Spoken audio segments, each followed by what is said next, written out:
네, 국제신학교 특별히 영상 강의를 시작하겠습니다. 장로교회 또 감리교회의 특징에 대해서 공부하도록 하겠습니다. 장로교회는 두 가지로 생각할 수가 있습니다.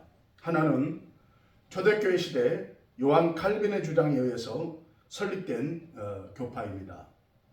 하지만 오늘날 장로교회라고 하면 칼빈주의에 의하여서 설립된 새 교파를 장로교회라고 말들을 합니다. 첫째, 장로교회의 역사적인 기원을 보면 목사 중심으로 장로들의 역할을 중요시하는 장로교회는 개혁파 교회라고 말을 합니다. 이 장로교회는 스위스를 중심으로 16세기 종교개혁에서 기원을 하였습니다. 루터가 독일을 중심하여 종교개혁을 성공시켰다면 쭈빙길리와 칼빈은 스위스에서 종교개혁을 성공시켰습니다. 특히 영국으로 들어간 장로교회가 총교들에 의해서 미국으로 옮겨져서 미국에서 1대, 2대 영적 각성 운동을 거친 후에 1885년 선교사 언더우드에 의해서 우리나라에 이제 소개되었던 것입니다. 둘째, 장로교회에서 기본 사상인 칼빈주의는 바로 칼빈이 26세 때 기독교 강요라고 하는 그 신학 서적을 집필했습니다. 그 내용을 보면 하나님의 절대적인 주권과 하나님의 섭리 사상으로 오직 하나님께만 영광 돌리다는 내용입니다. 칼빈의 오디 교리를 요약하면 첫째로 인간은 전적인 타락을 했다는 것입니다. 인간은 죄의 유전으로 태어나 인간의 힘으로는 구원의 능력이 없다는 것입니다. 둘째, 무조건적인 선택. 죄인 구원은 하나님의 절대적인 주권에 의하여서 조건 없이 구원받은 사람은 만세전에 선택을 하였다는 것입니다. 셋째, 제한 속죄. 예수님의 십자가 공로의 적용은 무제한이 아니라 구원받을 택한 백성들에게만 제한되었다는 것입니다.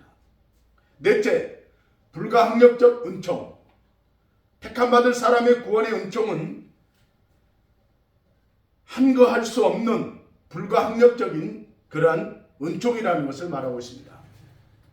한마디로 사도 바울이 다메섹 도상에서 하나님의 불가항력적인 은총에 의해서 그 즉시 회심하고 변화되었던 것을 예로 들 수가 있습니다.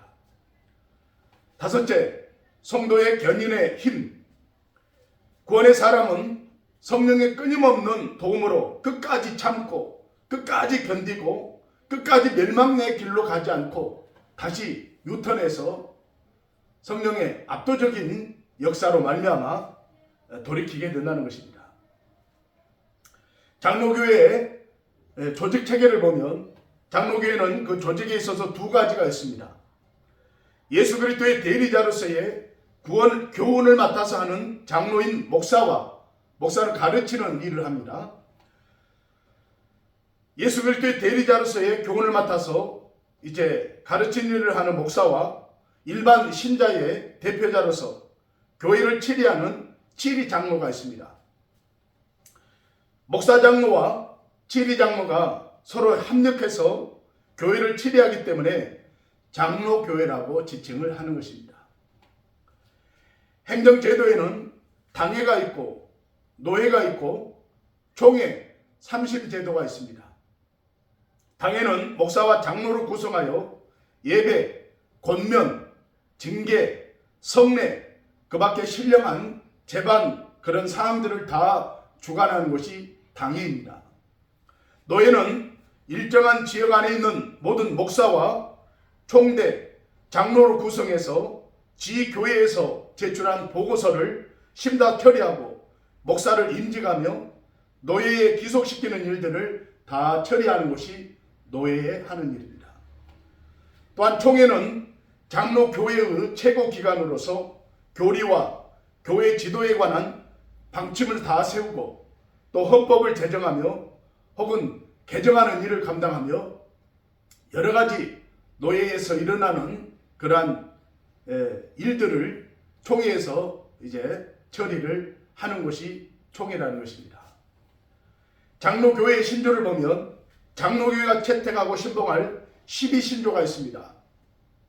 첫째는 신구약 성경은 하나님 말씀으로 정황무한 유일의 법칙으로 믿는 것입니다. 둘째는 유일하신 하나님께만 경배의 대상을 삼으며 하나님의 본체에 삼위가 있으니 성부, 성자, 성령이신데 본체는 하나님이요 권능과 영광은 동동이심을 믿는 것입니다. 셋째, 하나님 말씀으로 천지 만물을 창조하셨으니 결코 죄를 내시는 이시는 아니시며 사람을 남녀로 지으시되 자기 형상대로 지으셨음을 우리는 믿는 것입니다. 넷째, 우리 시조 아담의 범죄로 온 인류가 다 죄인이 되었고 하나님의 진노와 형벌을 받아 마땅한데 하나님은 무한하신 사랑으로 독생자 예수 그리스도를 구세주로 이 세상에 보내주셨음을 믿는 것입니다. 다섯째, 교회는 성례를 실시하여 세례와 성찬을 베풀 것이며 모든 신자와 오늘 모든 직분자들은 입교하여 서로 교제하며 오늘 성례와 이제 하나님의 말씀을 지키며 모든 법을 따라 순종하며 복음을 증거하며 또 하나님의 나라를 크게 확장하는 데 힘쓰며 주께서 영광 가운데 나타나심을 바라보고 믿고 이제 따를 것을 가르치고 있습니다. 여섯째, 세상 끝에 온 인류는 부활되어 심판주로 오실 예수 그리스도의 심판을 받아 믿는 자는 영생을 얻고 믿지 않는 자는 정죄함을 입어서 그 죄의 적당한 형벌을 받게 된다는 것을 믿는다는 것입니다. 장로교회의 확장을 보면 요한 칼빈이 세운 제네바 대학은 장로교 특공대를 배출한 그러한 능력 있는 학교가 되었습니다. 칼빈의 지도를 받고 자기네 나라들로 돌아가면 개혁운동의 선봉자들이 되었던 것입니다. 스코틀랜드의 요한 낙스는 칼빈의 직계 제자였습니다.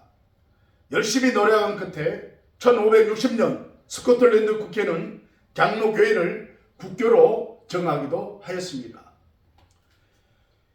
영국이 BC 1643년에 웨스트민스터 신앙고백서가 나오게 되었던 것입니다. 스코틀랜드 장로교회에서 파송한 로스와 맥킨타이어 두 목사는 중국 만주에 와서 오늘 청년 백홍준, 이응찬, 이성아, 김진기 네 사람을 전도하였고 최초로 세례를 베풀었던 것입니다. 스코틀랜드 장로교회는 신대륙 미국으로 건너가 미국 장로교회를 행성하는 모체가 되었습니다. 세계 장로교회를 인도하는 큰 역할을 감당했던 것입니다. 우리나라 평양신학교 맨 처음 교장을 맡았던 마포 삼열 목사도 스코틀랜드 장로교회에서 파송했던 선교사 중에 한 사람이었습니다. 오늘날 평양신학교가 오늘날 총신대학교 장로교 신학교가 이제 그 뿌리가 된 것입니다. 칼빈의 사상 위에 세워진 장로교회라고 말을 합니다. 이것은 아주 잘못된 말입니다. 칼빈이 내세운 신학이 자기 개인 것이 아니라 오늘 그 칼빈의 신학은 바로 장로교회, 바로 성경적이기 때문에 훌륭한 것입니다. 그러므로 장로교회는 성경 토대 위에 세워진 것이 장로교회라는 사실입니다. 두 번째로 감리교회를 공부하도록 하겠습니다. 감리교회는 우리나라에서 장로교회와 가장 가까운 교파 중에 하나인 것입니다. 1885년 인천 제물포항에 도착한 장로교 선교사 언더우드 목사와 감리교 선교사 아펜셀러 목사님이 부부가 함께 첫 발을 내딛었습니다. 지금까지 장로교, 감리교 양 교단이 힘을 합하여 모두 선교사업을 잘 진행한 일은 참으로 우리 한국 복음화에 큰 디딤돌이 된 것입니다. 첫째, 감리교회의 역사적인 기원을 보면 감리교회는 조직적인 훈련과 실천에 역점을 두는 그러한 종교라는 뜻입니다. 18세기 초에 영국은 몹시 타락했습니다. 이때 요한 웨슬러는 동생 찰스 웨슬러와 친구 히필드와 세 사람이 옥스포드 대학에서 거룩한 모임 운동을 일으켰고, 이 모임에 속했던 자들은 메도디도스라고 하는 그런 명칭이 따라붙었습니다. 이 뜻은 규칙적인 뜻이라는 뜻입니다. 그 회원들은 생활 양식이 규칙적이어서 1740년에 남자 26명과 여자 48명의 회원이 런던 파운들리에서 메도디두스 협회를 조직했고, 1744년에 메도디스트 회원들이 런던에서 모여 선교 전략을 협의하였는데, 이것이 감리교회의 최초 연회가 되었던 것입니다.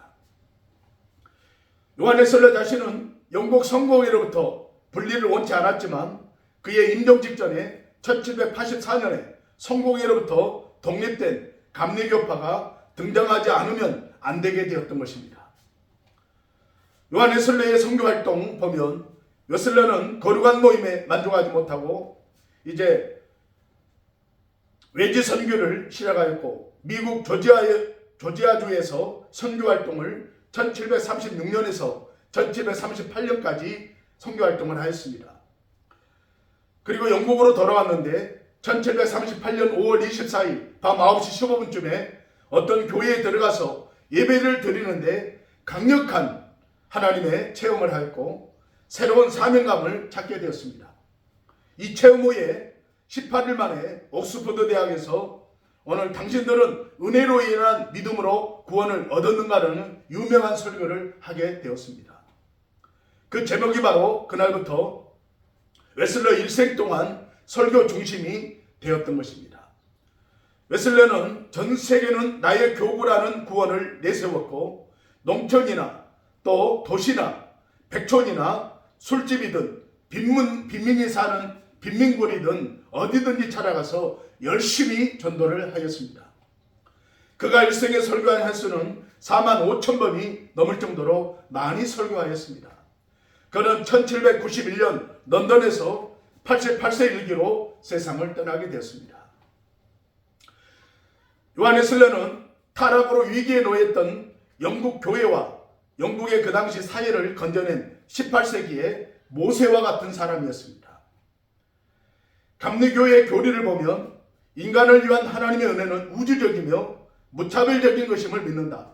예수 그리스도는 모든 죄인을 부르셨고 모든 사람을 위하여 십자가에 달리셨다. 예수님은 구속이나 오늘 하나님의 은혜로 값없이 모든 사람에게 공평하게 은혜를 주신 것이라고 이제 말을 합니다. 그러므로 은혜를 받아들이고 안 받아들이는 것은 사람의 태도에 달려있다는 것입니다. 감리교회는 하나님께서 오늘 그리스도인들의 완전을 위하여 도덕하는 것을 요구하심을 믿는다고 이제 가르칩니다. 감리교회는 자기 구원에 대하여 성령의 확정을 요구하며 또 확실한 증거를 얻을 수 있다고 믿습니다. 감리교회는 온전은 믿으나 완전 타락을 믿지 않습니다. 감리교회는 누구나 그리스도만 믿으면 구원을 얻는다고 믿습니다. 감리교회는 은혜의 방법으로 믿음을 인정합니다. 믿음을 통하여 성경을 읽고 기도하며 성만찬에 참여를 합니다. 또한 믿음으로 말미암아 얻는 은은 의롭다 하심의 체험과 이생과 저생을 통하여 있을 거룩하게 하게 됨을 믿는 것입니다. 감리교회의 정치 체제를 보면 세계적으로 감리교회는 대체로 감독 체제를 갖습니다. 감독을 중심으로 한 중앙 집권적 조직을 가지고 있으며 지방교회 목사 및 외에 또 여러 구성이 있습니다. 감독을 통해서 투표로 선거하며 총회와 연회를 사이하고 감리사, 목사, 전도사 등을 임명하고 교회의 전반 사업을 통할하고 있습니다. 의회에서는 당회, 구역회, 지방회, 연회, 총회 등이 있고 각기 한정된 행정사무를 집행하는데 감리교회의 기본 제도라고 할 수가 있는 것입니다. 그것이 바로 연회입니다. 연회는 각 지방 교회의 담임 목사와 평신도 대표들이 1년에 한 번씩 모이는 곳으로서 각 보고를 접수하여 이를 해결하고 감독이 목사를 파송합니다. 직원에는 목사, 속장, 유사, 탁사 등이 있고 속장은 교회 교인의 가정을 구역 단위로 나눈 속에 신령한 문제를 지도하며 유사는 교회 회계에 해당하며 탁사는 교회 건물, 부동산 등을 다 관리합니다. 감리교회는 활동의 교회라고 할 수가 있습니다. 종교사업은 물론 교육, 의료사업, 또 사회사업 등을 다방면으로 하며 그리스도의 정신을 기초한 사업을 활발하게 진행을 하고 있습니다. 전 세계적으로 가장 세력이 큰 교파 중에 하나가 감리교단입니다. 요한 웨슬리의 불길이 뜨거운 그런 선교를 본받아서 오늘 감리교회는 오늘 세계적인 선교를 적극적으로 취하고 있으며 오늘 그 운동이 영국 교회와 사회를 구원한 사실과 감리교회는 언제나 사회 참여 운동에 진처적이고 가감한 모습을 보이는 훌륭한 장점이 있음을 찾게 됩니다. 요한 웨슬리의 신앙 정신은 감리교회만 영향을 미친 것이 아니라 전 세계 교단마다 새 바람을 일으킨 훌륭한 신앙의 지도자였습니다. 우리는 타 교단을 비방할 것이 아니라 상대 교단을 이제 존경하고 훌륭한 장점이 있으면 그것을 찾아내어서 내 것으로 삼고 할 수만 있다면 교단 교파 사이에 힘을 합하여 세계 선교의 사업을 추진함으로써 보다 더 나은 성과를 올릴 수 있기를 부탁을 드리겠습니다. 네, 이상으로 이제 장로교회와 감리교회 두 교단의 특징을 살펴보았습니다. 감사합니다.